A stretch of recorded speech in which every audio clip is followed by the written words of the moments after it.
Olá, olá, bom dia todo mundo, como é que estão vocês? Sejam bem-vindos ao canal Educação para nossa aula de arte, de história da arte, de representação artística.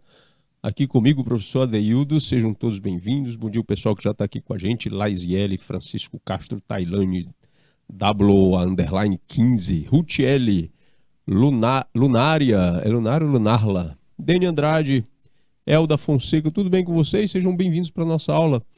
A aula de hoje, né, a gente está falando aí de corpo, representação corporal, o corpo como suporte, e hoje a gente vai falar de pintura corporal.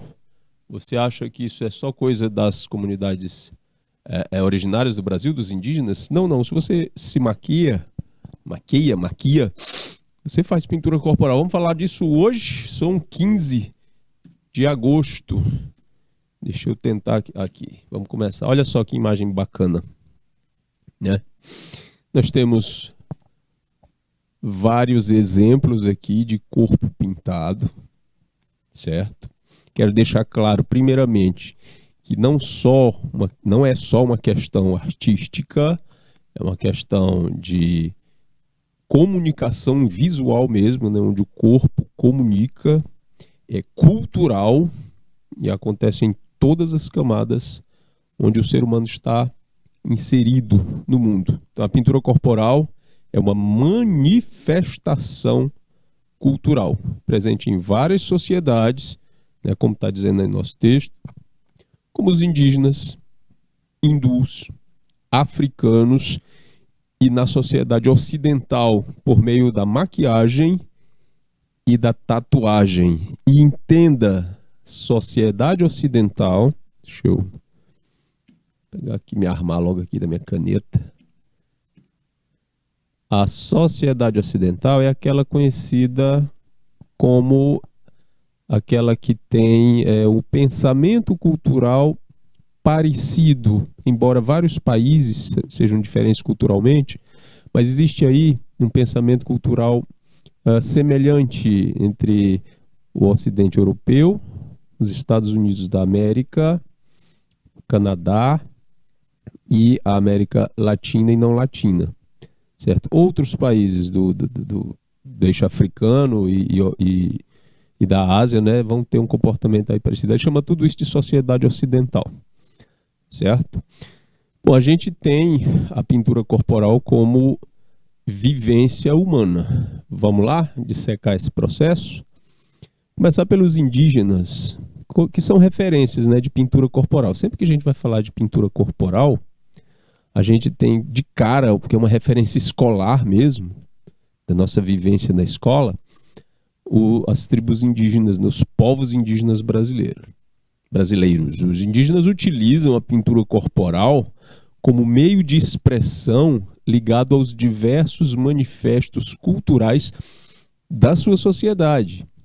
Não é apenas por uma questão de beleza, mas também por uma questão utilitária. Essa pintura corporal ela vai atender a processos sociais, certo? De comunicação visual da cultura desses povos. Então, para cada evento, há uma pintura específica. Luta, caça, casamento, morte. Todo ritual indígena é retratado nos corpos dos mesmos na forma de pintura e é a expressão artística mais intensa dessas civilizações, certo? A tinta é feita do urucum, genipapo ou babaçu e, na maioria das vezes, são feitas dessas duas situações aí. Urucum, você já ouviu falar de urucum? Tá aqui, essa fruta, vamos dizer assim, essa coisa com essa casca grossa, tá aqui meio felpuda, certo? Que se retira a semente, né? Uma semente vermelha, vocês podem observar aí, ok? Bom dia, Laisiele, certo? Então, essa semente vermelha, ela é utilizada, né, retirada a tinta, não é? Essa tinta, ela procede com meios de extração que vão gerar um pigmento avermelhado. Esse pigmento avermelhado vai ser usado para várias bases dessa pintura, certo? No corpo do indígena.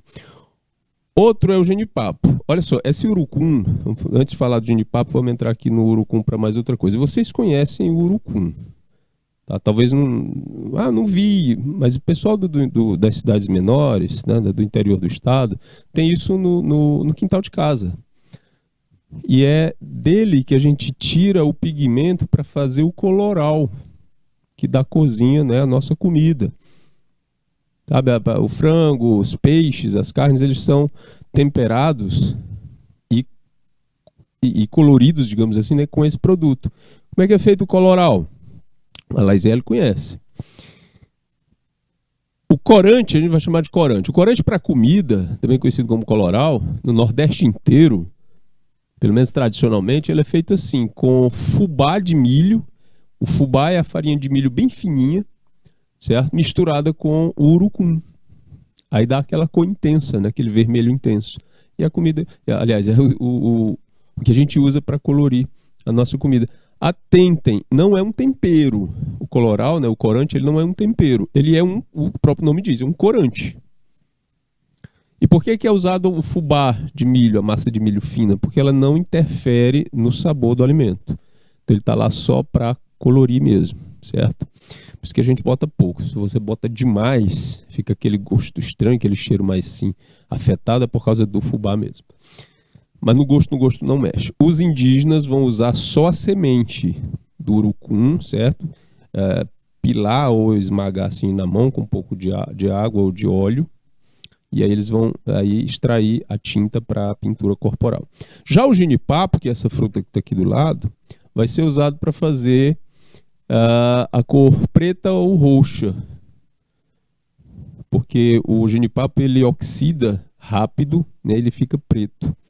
E aí é fácil retirar esse pigmento preto do genipapo. Então os indígenas vão usar pigmentos naturais, como esses dois exemplos aí, para fazer as suas pinturas. Se o indígena vai para um casamento, uma cerimônia de casamento, a pintura é de um jeito. Se é uma cerimônia de morte, o padrão da pintura muda. Se ele vai para uma caça coletiva organizada, como um evento de caça, não é caçar todo dia caça. Vou me pintar hoje que eu vou caçar. Laisiele dizendo ali, minha mãe sabe fazer o corante, olha aí. Laisiele contribuindo com essa informação cultural, né?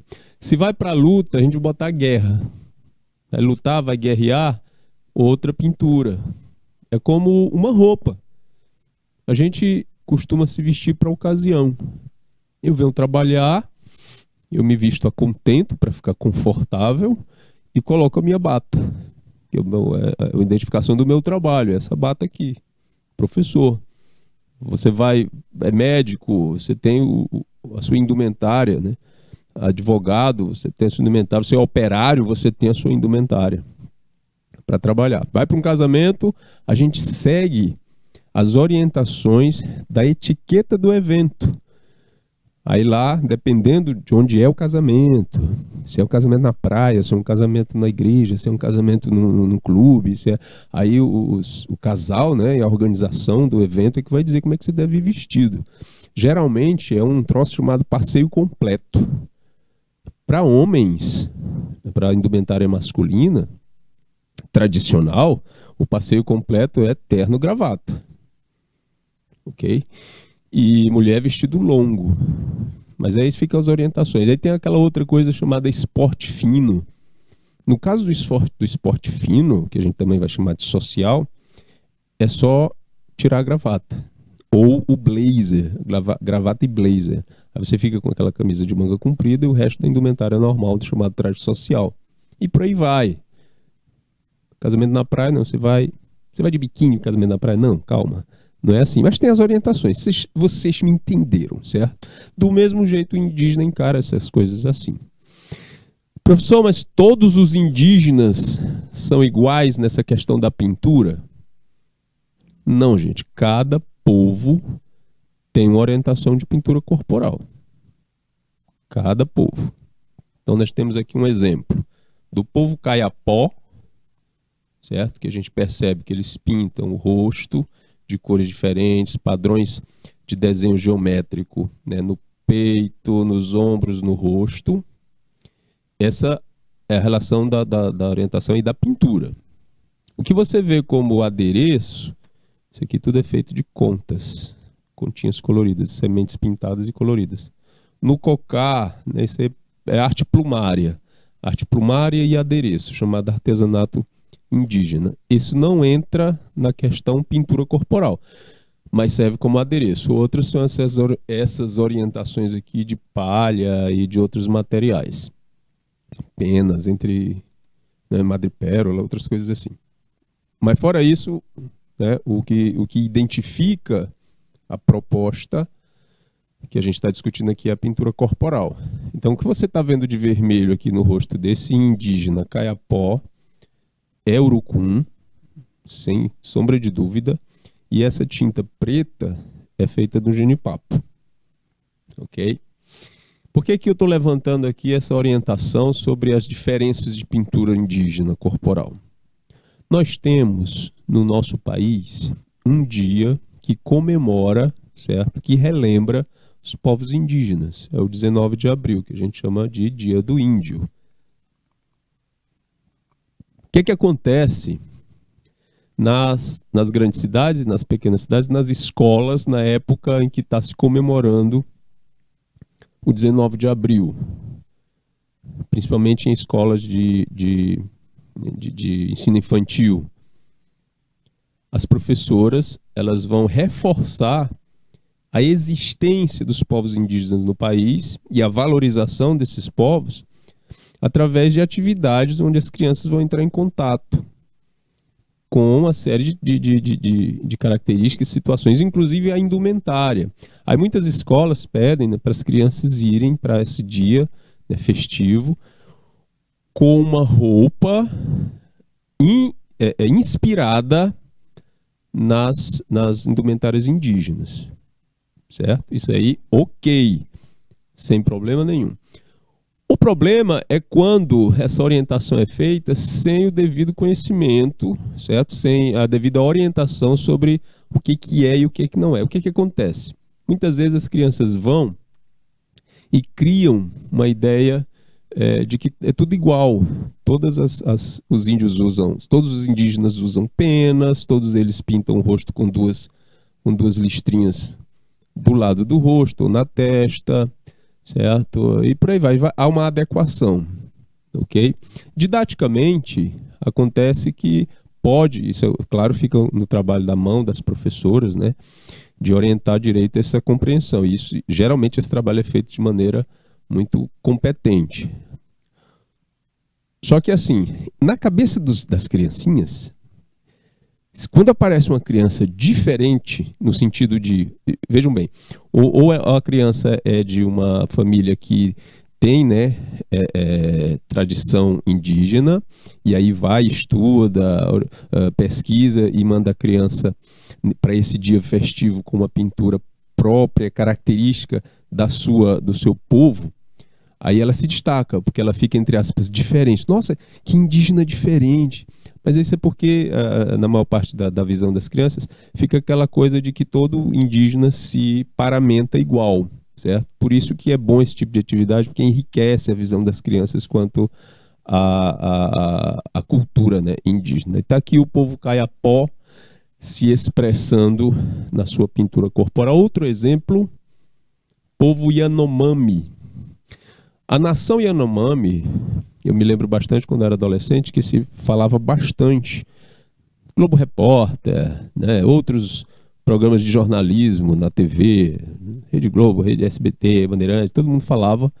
Na década de 80 se falou muito sobre os Yanomami, por causa de uma questão mesmo, certo, de demarcação de terras, de lutas e de valorização, de descobrimento, de um monte de coisa interessante. E aí a gente passou a ter a referência do povo indígena brasileiro, para nós que somos de cidade, é o do povo Yanomami.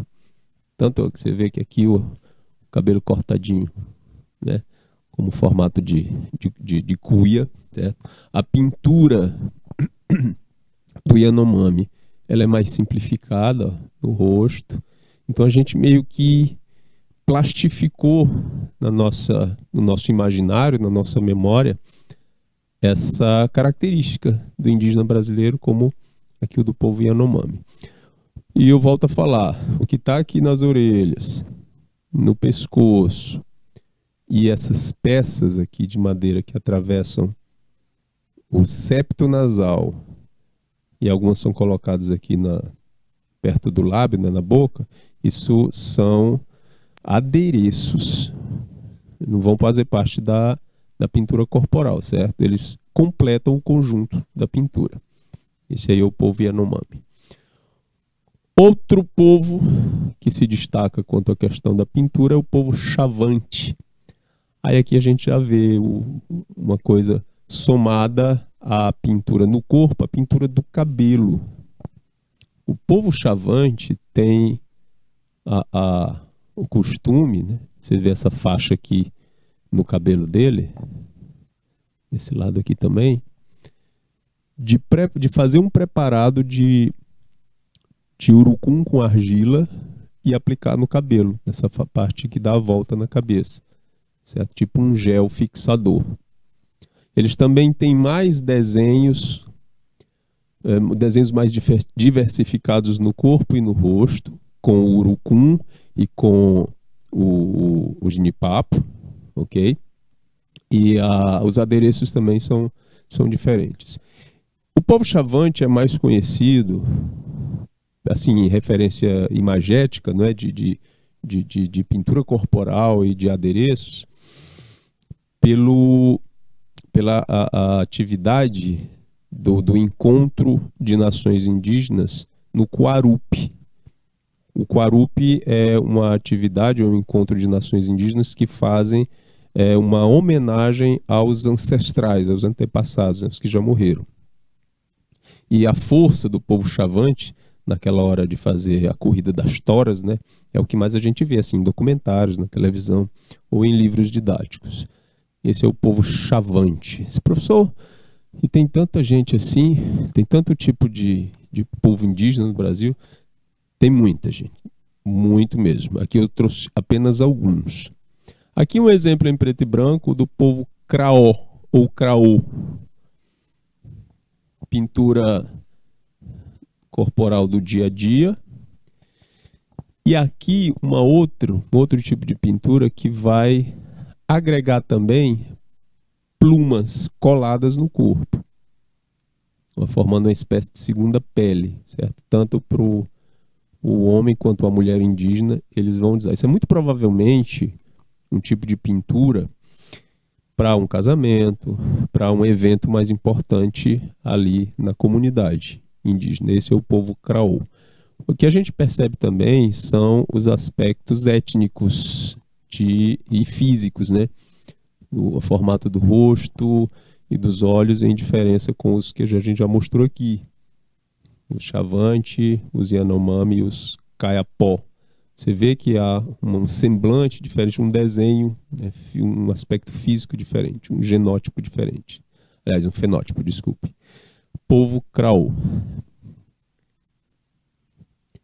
Fora a questão indígena brasileira, nós também vamos ter as questões indígenas das outras regiões do mundo.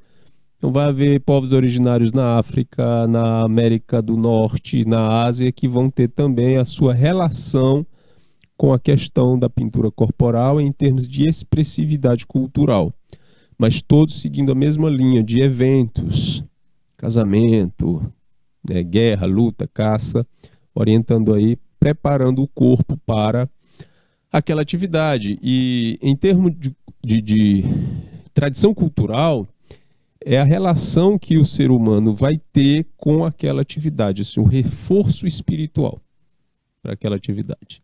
Isso já acontecia desde a pré-história. A gente vai aqui para a cultura hindu, da Índia, que também utiliza a pintura corporal nos casamentos, em que as noivas são pintadas por todo o corpo com desenhos decorativos que representam sorte para ela, né, para a noiva, e um rompimento com a antiga vida em família. Para exibir a condição da mulher casada, há um sinal vermelho no centro das sobrancelhas. Quando uma mulher hindu se casa, ela passa a fazer parte da família do marido e deixa de ser integrante de sua família biológica. Então ela vai ser esposa do rapaz, né, do homem daquela família, ela vai passar a ser filha dos sogros, vai passar a ser irmã dos irmãos do marido. Nesse sentido, né, de agregar-se àquela família. Então ela meio que se desliga e rompe os laços com a família dela, família biológica, certo? Não radicalmente, ela não vai deixar de falar com os parentes e de vê-los, não é isso. Mas assim, eles entendem a coisa como ela deixou a nossa família e vai formar a própria família dela. Isso é uma coisa bem mais forte assim, ok? Então as pinturas são como uma representação desse ritual de passagem para ela, para a noiva. E boa parte dessas pinturas vão ser feitas nas mãos, né, no rosto e nos braços. Como é que é feita a pintura do casamento hindu?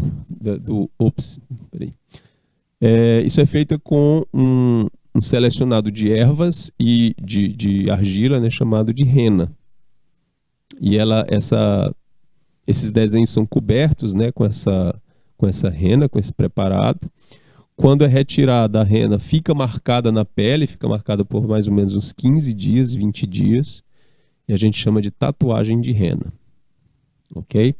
É uma opção interessante para muita gente hoje em dia que gosta e que admira tatuagem, mas ainda não se decidiu, que a gente vai falar de tatuagem também aqui, não se decidiu se vai fazer uma tatuagem definitiva, aí usa tatuagem de rena. Isso é muito comum em praia, você viaja pro litoral, né, e tem sempre aqueles vendedores de lembrancinhas, né, de pulseirinhas, de colares, e tem também quem faça pintura de rena, né, tatuagem de rena.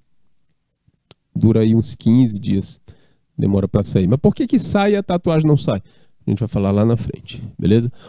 Outros povos também vão estar envolvidos com essa questão da pintura corporal com rena em casamentos. Não é só o pessoal lá da Índia, não, certo? No Oriente Próximo, né, nas culturas árabes, isso também é possível ser observado.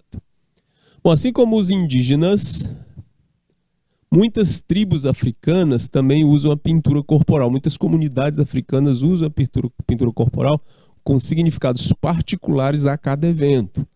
E para embelezar-se, a natureza também é muito retratada nesse tipo de pintura corporal. As pinturas africanas são feitas com vegetais, barro, ocre vermelho e amarelo, extraídos de rochas vulcânicas, cal branca e seiva de algumas plantas que possuem pigmentos fortes. Aí a gente vê, tanto aqui nesse exemplo, quanto nesse outro, certo? Que há uma referência à natureza muito forte. No caso dos indígenas brasileiros, a gente vai ver o adorno, né, o complemento da pintura corporal, que são os adereços, né, com penas, cocares de pena, continhas feitas de sementes de frutas, fazendo colares, braceletes, brincos, etc. Aqui, em muitas tribos da África, a gente vai perceber o uso mesmo de flores naturais, de cipó, de ramos e tudo mais, para compor, né, o adereço, como adereço, né, a pintura corporal.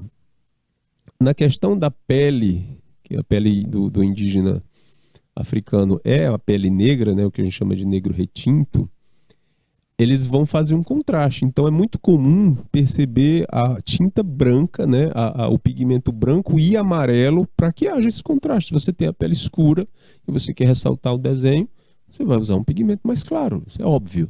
No caso dos indígenas brasileiros, que têm uma ligação genética mais próxima com os asiáticos, depois você pode pesquisar isso, não estou falando aqui nenhum absurdo, a tonalidade de pele já é diferente, claro, né? É uma pele que prevê onde é possível se fazer contrastes, certo? Com pigmentos mais escuros. Beleza? Então é isso daí. Professor, ainda hoje se vê esse tipo de coisa? esse tipo de pintura ou acabou? Tem ainda gente que faz isso? Tem tribos africanas que faz isso? Ainda tem. Assim como ainda tem comunidades e tribos de indígenas brasileiros e em todas as partes do mundo, onde sobraram, né, alguns, que ainda mantêm essas tradições. Isso, gente, são raízes culturais. E não devem ser esquecidas de forma alguma. Vamos lá, continuar? Olha aqui, essas duas imagens. Que diferentes, né?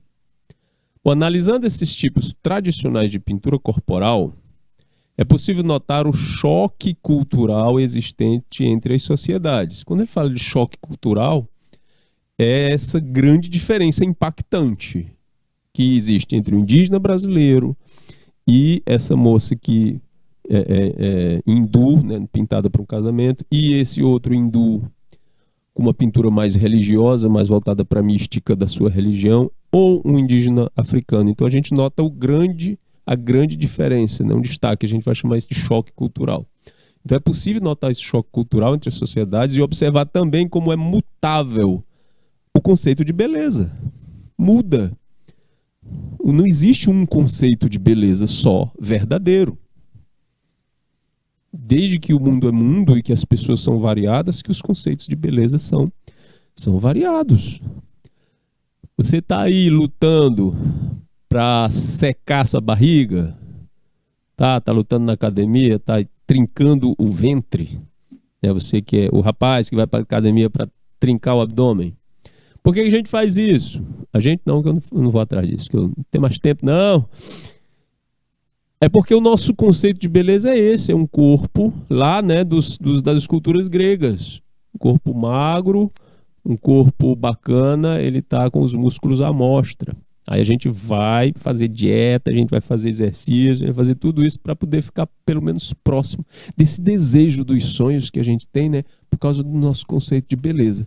Mas em algumas culturas, existe uma comunidade na Indonésia, se eu não me engano, em que o conceito de beleza masculino é o abdômen inchado, é o cara com barriga. Quanto mais barriga tiver, mais bonito ele é. E atrai as interessadas, né, num possível casamento. Então a gente vê que é muito diferente esse conceito de beleza, certo? E por isso a gente entende o porquê da grande diversidade das pinturas corporais, dos adereços, né, e da forma de expressar essas belezas. No entanto, a pintura corporal na sociedade contemporânea, ocidental, essa nossa aqui, baseia-se nos mesmos princípios de embelezar-se e expressar algo. O que ele está querendo dizer? Apesar de nós termos nossas características culturais ancestrais e por influência dos grandes centros culturais contemporâneos, geralmente Estados Unidos e Europa, a gente vai seguir o mesmo padrão, né, da sociedade contemporânea ocidental, de buscar os princípios de embelezar-se e expressar algo com essa beleza.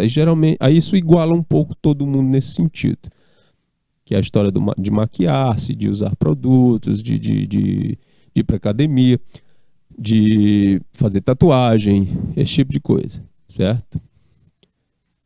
Vamos lá. A maquiagem.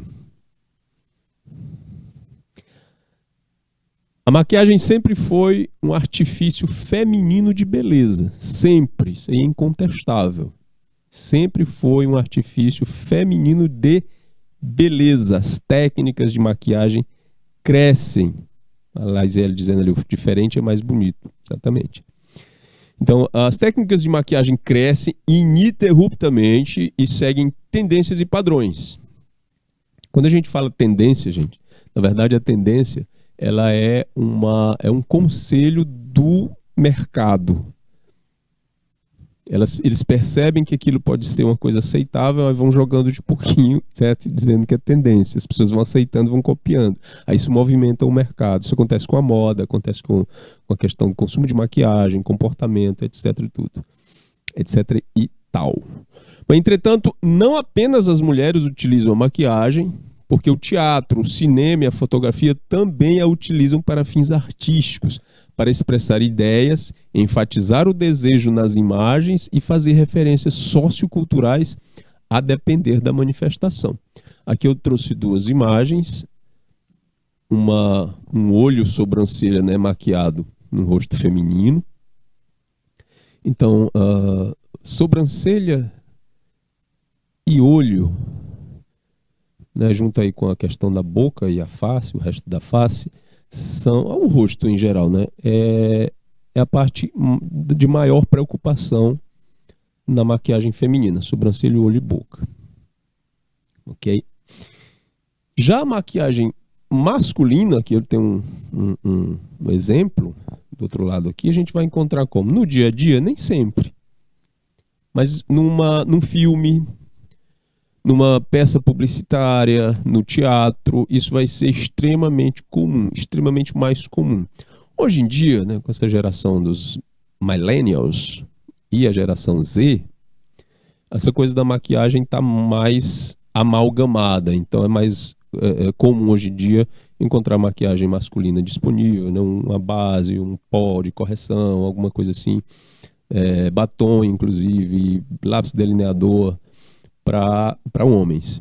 No caso aqui a gente percebe como a maquiagem diferencia. O processo aqui era iluminar e aliviar alguns traços aqui do rapaz, certo? De expressão e de luminosidade aqui, com a maquiagem para ele filmar ou fotografar. Se ele é um modelo fotográfico, eles vão fazer sim essa intervenção, ele querendo ou não, porque ele é só o meio para a campanha publicitária, então ele tem que estar ali se colocando à disposição para que isso aconteça, ok? E por aí vai. Vai ter isso no cinema, vai ter no teatro, vai ter...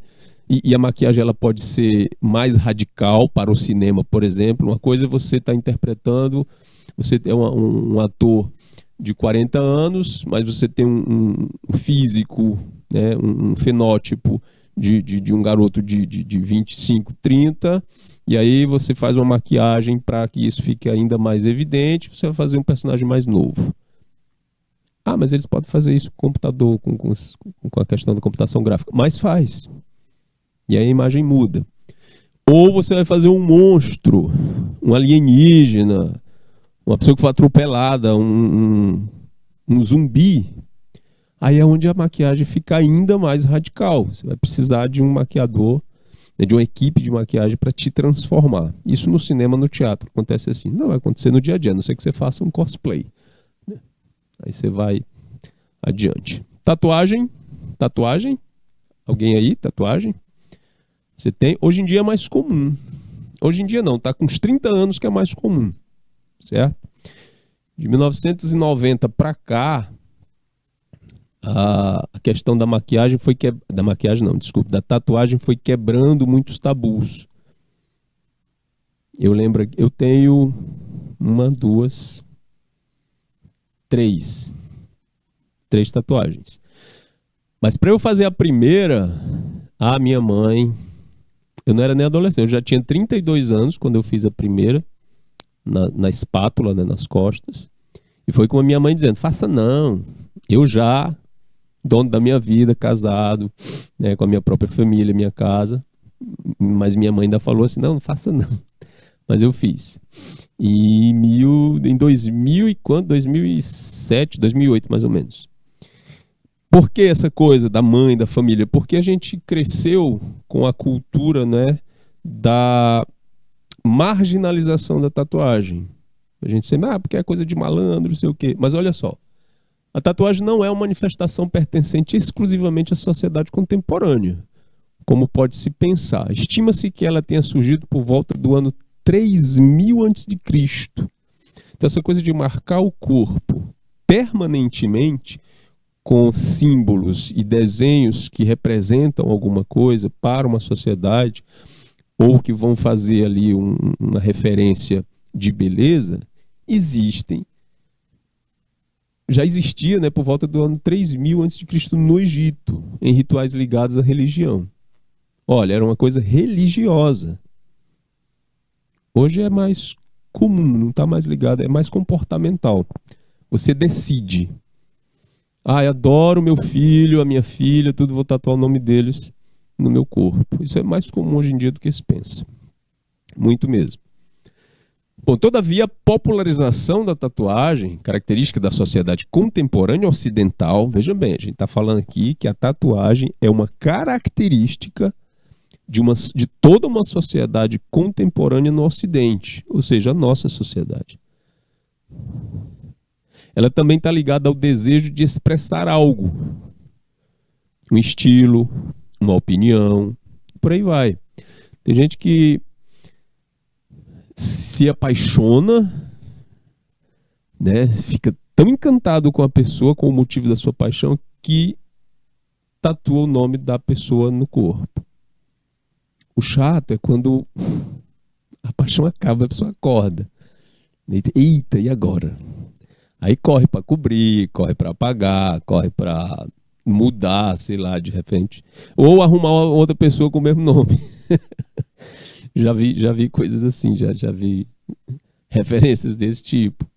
Eu tenho o nome das minhas filhas e da minha ex-esposa. Bora lá. Mas é a mãe das meninas, né?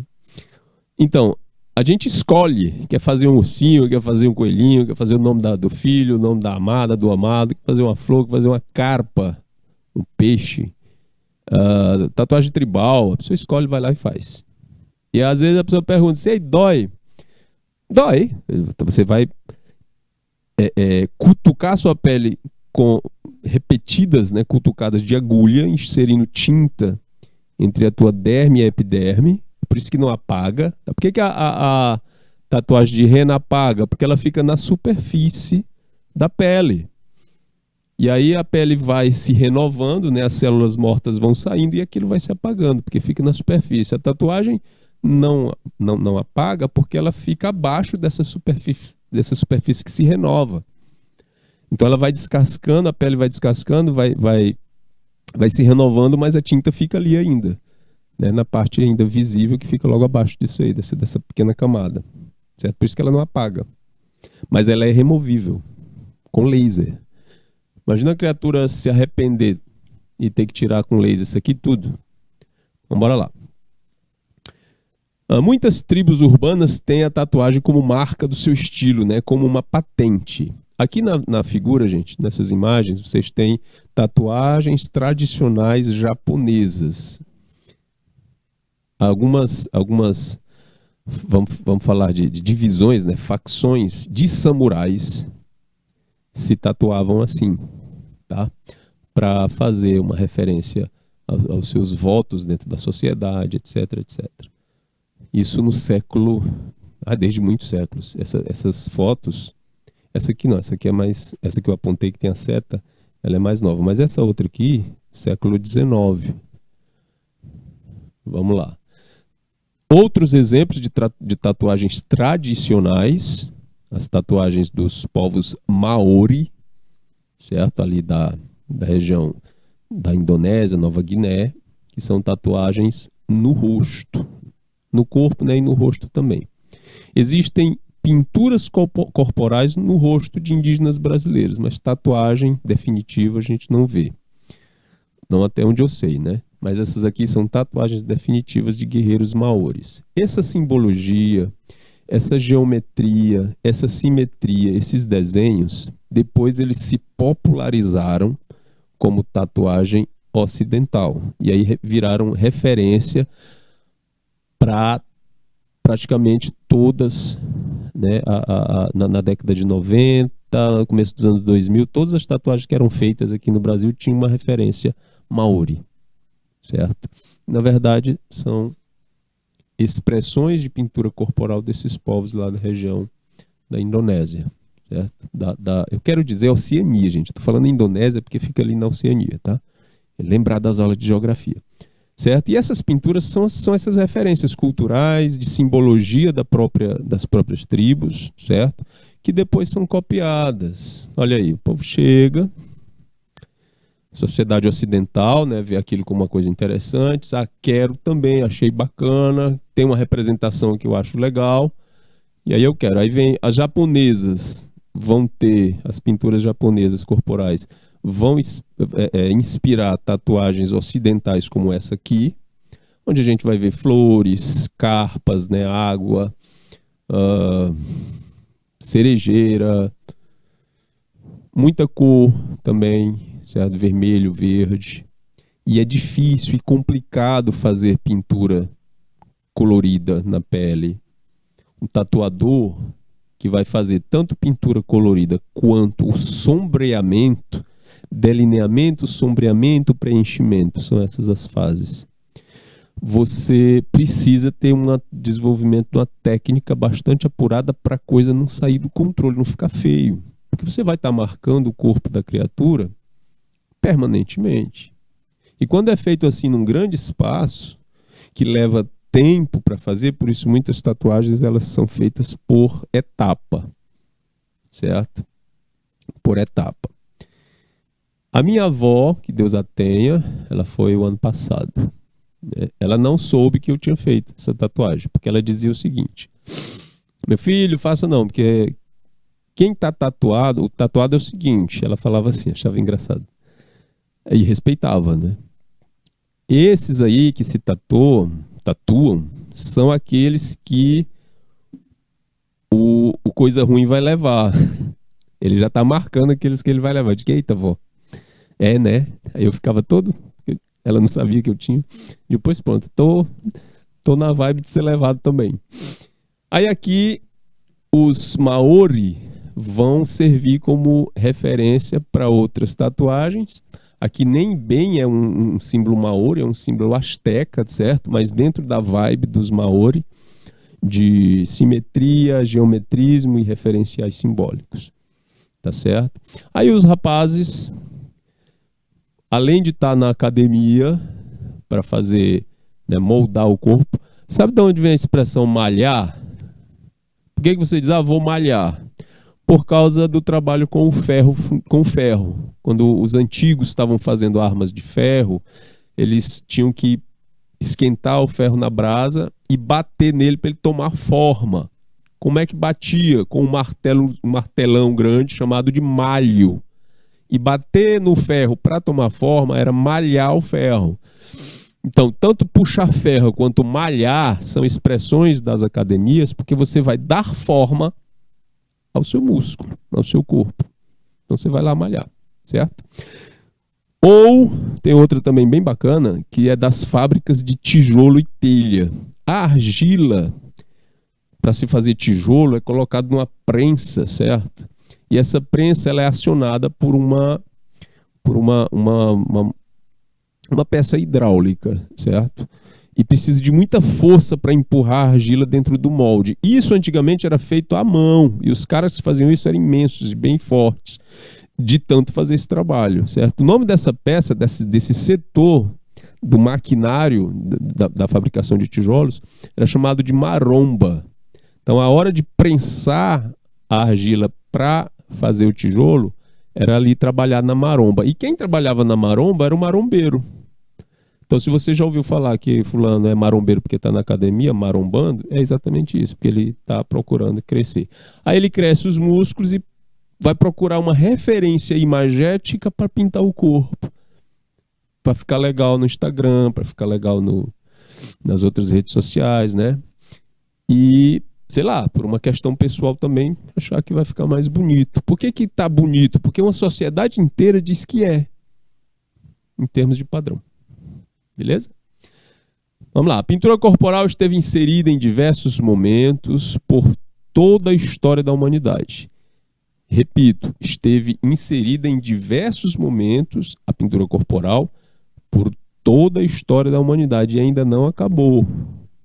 Ainda não acabou. Se você levanta de manhã, toma banho, escova seus dentes, penteia o cabelo, se você tiver, não é o meu caso, se organiza, se maqueia para sair, então você tem ainda influência, você está só repetindo a influência, né, desses momentos da história da humanidade, onde a organização do padrão de beleza social é repetido. Aí entra aí também a pintura corporal.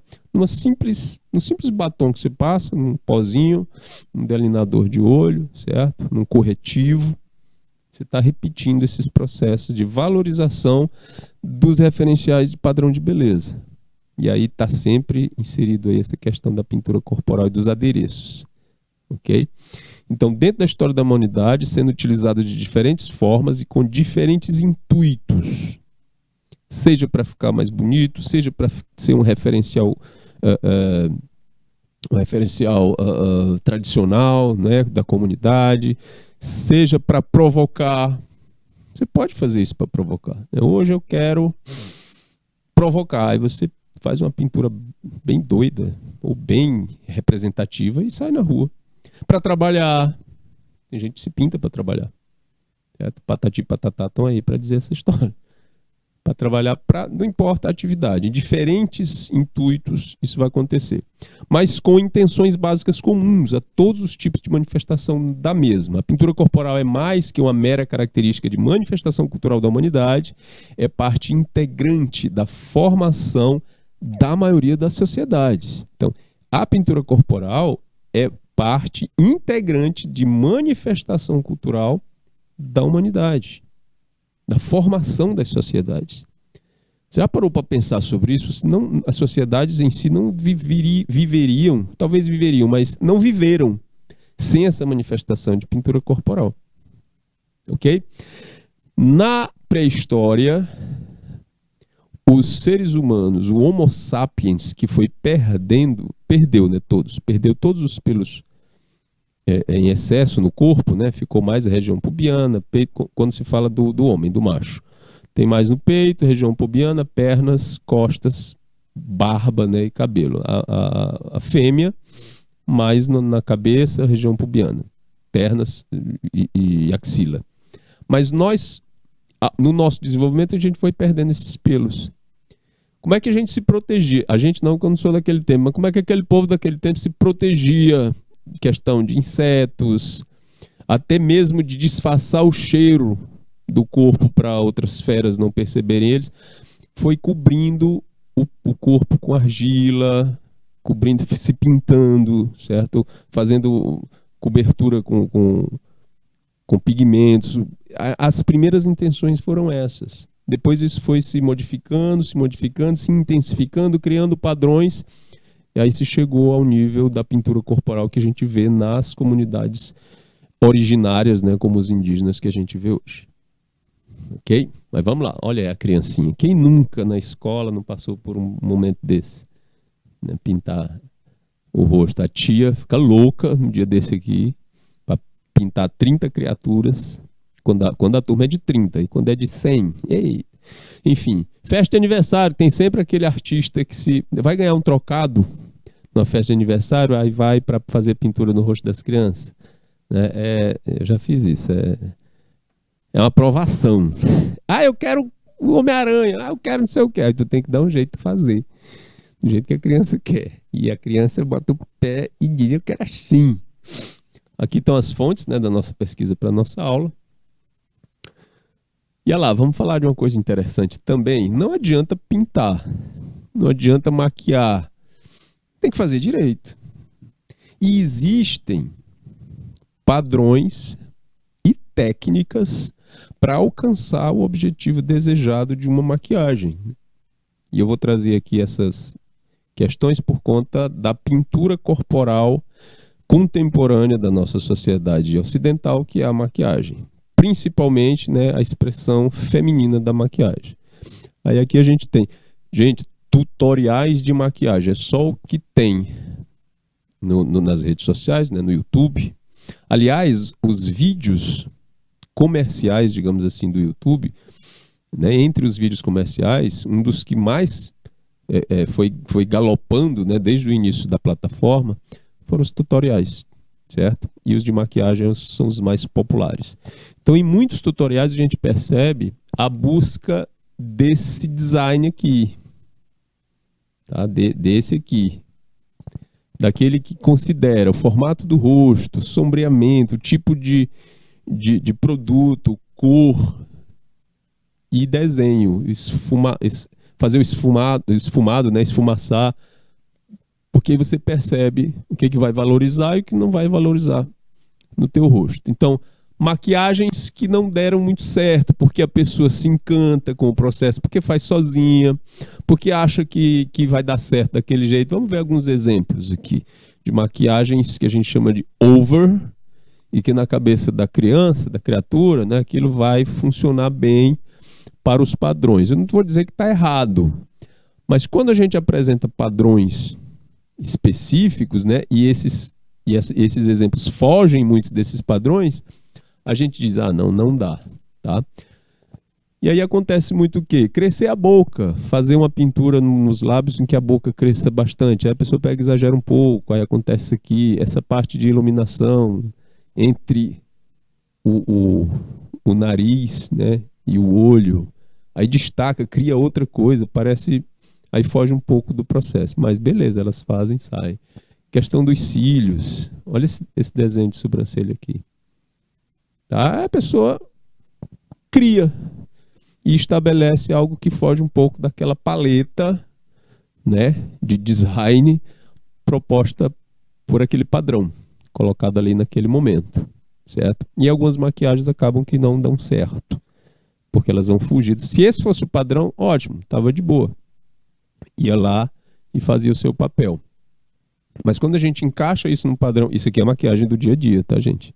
Estou mostrando, trouxe exemplos, pesquisei de maquiagens do dia a dia que não deram muito certo. Isso aqui as pessoas fizeram para ir trabalhar. E ainda tem isso, quando você faz uma maquiagem, que você faz uma preparação no rosto para alguma coisa, tem o momento de. Você vai para uma festa, você vai para o trabalho, você vai encontrar um amigo, você vai ou vai sem ou vai com. Tem que prestar atenção nessas, nem como você vai comunicar, porque a pintura corporal é comunicação.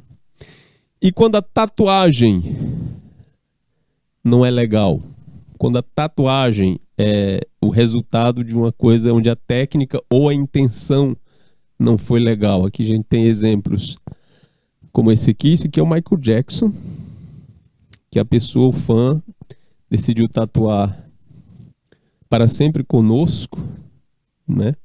Forever with us, botou o rosto do Michael Jackson. Só que o tatuador ou a tatuadora precisa ter uma técnica, precisa saber desenhar. Precisa, gente, senão fica assim. Ou quando você quer brincar com a situação e faz isso, você tatuaria uma cebola na axila. O que essa moça pensou? Bom, ela, no mínimo, diz assim, já que tem cheiro de cebola, eu vou... Jesus amado. Eu vou tatuar uma cebola. E tatua. E vai embora. Mas existem outras situações que a gente pode analisar que a tentativa pode até ter sido boa, né? A intenção. Mas na hora de finalizar, na hora do projeto ser colocado em prática, aí a coisa foge um pouco do controle, né? Aqui tem exemplos. Essa moça tentou, achou interessante que no lugar das sobrancelhas ela tivesse essas flores com ramos desenhados, né? Esse outro rapaz tentou fazer aqui, alguém tentou tatuar um dragão, só que aqui entra o processo de técnica artística, de saber desenhar, de representar. Então, acho que aqui ele nem acabou, né, desistiu de fazer, porque não viu que o negócio não ia dar certo. Aí depois para tirar, gente, é só com a técnica a laser. E dizem, dói mais do que fazer a tatuagem, porque queima. Poder tirar nessa parte profunda da pele que foi pigmentada. Essa da sobrancelha. Agora vamos ver essa outra aqui, essas duas aqui. Eu acho que quando a pessoa vai fazer isso, ela pensa bastante. Não, vou fazer, né? Dane-se, né? Vou fazer. Em vez de ir para academia para trabalhar visualmente os músculos, esse aqui resolveu tatuar, né, numa técnica de pontilismo e sombreamento, esses músculos na barriga dele. Ponto. Né? Tá tatuado o tanquinho aí, né, trincado do cara. Só que eu imagino, esse cara deve ter uns 19, 20, talvez. Quando ele tiver já mais velho, e se ele não tiver cuidado, né, de se manter sempre nessa forma, imagina um volume maior com essa tatuagem bem no meio. Aqui o rapaz gosta da Brenda, de uma Brenda, e tatuou o nome dela nas costas todas, com vários tipos de letras diferentes, e viva a Brenda, né? E vai embora. Aí fica a dúvida, será que ele ainda tá com ela? Eita. E se for uma mãe, tá ótimo. Se for a irmã, não, mas mãe geralmente a gente faz a palavra, né? Mãe. Deixa aí para ele pensar. Aqui um tigre, que também não ficou muito certo, não deu muito certo a questão do desenho, certo? Fica fora de proporção, todo desenho muito assim, mal feito. E também, gente, tem esse desenho com os ideogramas japoneses e chineses. Muito cuidado, porque muitas vezes você não sabe o significado, né, desses símbolos. Então tem que ver, estudar, ver se aquilo é realmente... Se hoje no Google é possível fazer essas traduções, para não sair por aí com expressões, né, impróprias tatuadas na pele. E aqui o show da técnica da tatuagem. Eu mostrei tatuagens que deram errado, mas aqui eu tenho imagens onde o processo bem feito, bem pensado de desenho e esfumato e sombreamento funcionam de verdade. Beleza? Bom, essa foi a nossa aula sobre pintura corporal. Eu agradeço a participação de todos vocês. Um grande abraço para todo mundo. Quem é daqui de Teresina, um bom feriado amanhã. E até a próxima. Tchau!